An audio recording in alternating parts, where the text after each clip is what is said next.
Hey, I want to read something again from the Dhammapada, the Buddhist text that really sparked some ideas and some interesting things from my past that I thought I would share today.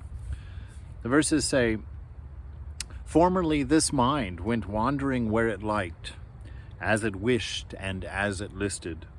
Today, with attentiveness, I shall completely hold it in check, as a mahout holds in check an elephant in must. Take delight in heedfulness. Guard your mind well. Draw yourselves out of the evil way, as did the elephant sunk in the mire." In my youth, as if that was that far away, but anyway, in my youth, there was this idea that the natural thing was to enjoy, that the natural thing that the world asked and required of me was for engagement and for fulfillment of my pleasures and my desires and my enjoyments.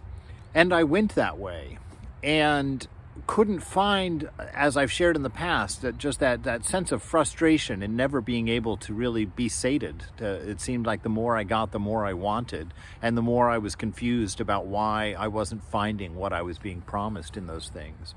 That led me to the understanding, really, of having to pay attention. That was really the start of my life, as I've shared that story before, where I was laying in my room and realizing that I had everything you could have, and that over the years, as I made more money, it's not that I got really more things, it's just that the things got bigger.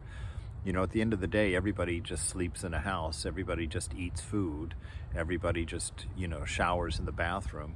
It's like there's only so much frill you can put on life, but you're always doing the same things, whether you're rich or poor. And there's sort of just this round clock cycle to it. So in feeling that that was natural, you get lost in it, or you get stuck in it, you get mired in it because you establish your habits. When you center your life around your pleasures and your desires, you begin interpreting the world like that, and you're never free. They're always in the back of your mind. They're always causing you to go look for them or to go hunt them. And if there's even a hint of an opportunity of fulfilling them, man, boom, it's got your attention. And so he talks about an elephant, because the mind is hard to change. Once it gets going with some momentum in a direction, it's going in that direction. And a lot of us don't get into spiritual life until later in life, And when you get there and then suddenly you're like, whoa, stop the train. Well, there's no stopping a train like that. It takes a lot of practice. But he says very interestingly in that verse, today, by paying heed, by paying attention. And this is key to spiritual life, because it's not natural to indulge the senses. As much as it feels like that in our immature mind, it causes a lot of vibration in the mind. It causes a lot of anxiety in the mind. There's no inner peace, because the mind is always running and outgoing, and it's out of balance. Desire and its fulfillment does not close the circle. It pulls the mind out of balance. It pulls the character out of balance, and if not checked and brought under control, it starts compromising a person. Compromises your integrity. You begin to start to break yourself down a little bit more and more in your search for your desire, in your quest for pleasure. And so he's talking here about being stuck in that mire of habit, of a mind that's running after desire, in a character that thinks that that's natural and right to do. And he's giving us the solution. A lot of times we say, oh, well, the solution is to stop. Well, naturally, but it can't be stopped like that. The solution is to pay heed, to start paying attention. To, when you fulfill your desire, really pay attention to what is it as you're looking for the fulfillment. How is the mind feel to you? Step outside for a second, out of the process. Look at the mind as it's indulging in the desire, and looking at the mind again objectively after the desire has been fulfilled.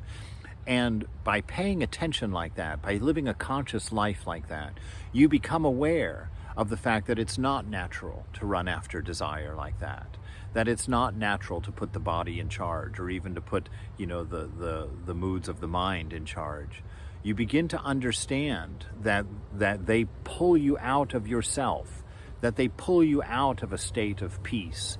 They pull you out of a state of contentment, and they change the focus of a life. They change the direction of an investment, of what you're doing with your life. And spiritual life, you know, when you're young, or when I was young and when I was first beginning on it, it always seemed like it was something outside that was imposing on what was the natural me. And now that I've been really engaged in monastic life for over 20 years, I fully see very, very, very clearly at this point that it is the desire that is the imposition, and that is pulling me out of that inner peace and that inner strength, and that it is the natural growth for a human being to grow into self-control, to grow into contentment, to grow into surrender, and to grow into joy and really a great sense of life and living. So pay attention to your life. Look at it very carefully. Don't be, an elephant that gets mired in the mud of your desires, thinking that it's the natural thing, thinking that, that it's the religion or the spiritual life that's imposing. So pay attention to your life. It's trying to lead you home, to give you back that which you are seeking. Pay attention to life. It is your scripture, and it will teach you well if you can let go of your biases and to find that objective perspective to see what is real, what is true.